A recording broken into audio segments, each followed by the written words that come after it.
வருத்தத்தோடு பாரத்தை நீ சுமக்க கூடாது.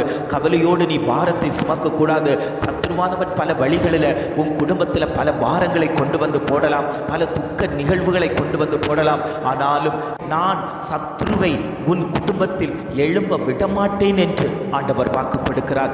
எத்தனை தான் எழும்பி வந்தாலும், அலைகள் போல கொந்தளித்து வந்தாலும், வெள்ளம் போல எழும்பி வந்தாலும், நான் அவனுக்கு எதிரிடையாய் மதிலாக நான் நிற்பேன். அப்பா, நான் உம்மையே நோக்கி பார்க்கிறேன் ஆண்டவரே.